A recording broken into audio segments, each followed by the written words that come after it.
Ya, gajah lah. Mana tu? Sedap jalan dia, ho. Oh, steady jalan. Oh, tu yang paling lerah tu. Dia jalan yang paling laju ni, dia lari tu, ho. Kira dia berjalan paling laju. Kalau dia berlari, lain pula. Ni lorak, kelas lorak ni. Kelas lorak. Dia jalan ni, kelas lorak. Tu dia. Orang kereta seselu. Ni orang ngawal dia, ho. Duk perhati. Selu jalan. Gajah ni yang gini ya. Biasanya dia jalan slow, orang duk follow dia seselu. Dia steady ya. Ya, gajah lah. Mana tu? Macam pokok tumbel tu. Kat tengah jalan tu. Kau gajah ni nak tolong alih. Kau mana tu? Jalan ke tepi. Ingat tolong itu. Dia cek buat apa tu tumbel pokok. Ya, gajah lah.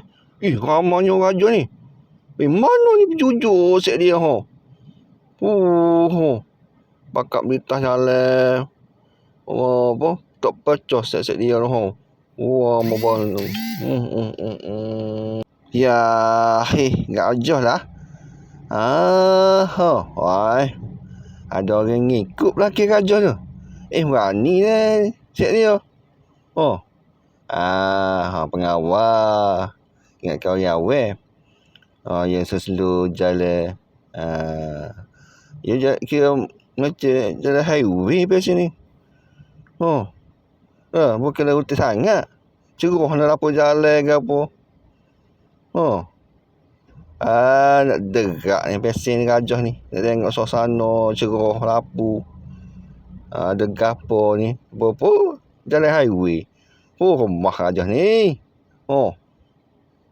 Ya, gajah lah. Besar gajah ni. Set-set motor bakal berhenti dah di sana, ho. Takut nak melitah, ho. Ya seselu gajah ni. Ada yang ngamuk. Nakut gitu, ho. Seselu gitu lah. Ya, gajah lah. Mana tu? Main tengah malam lah, ho. Orang duk nanti dia. Macam pameran pula malam ni, ho. Gajah duk di atas sana.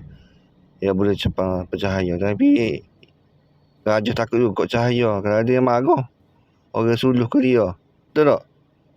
Lari dah, ho. Masa legak tu, ho. Hutan.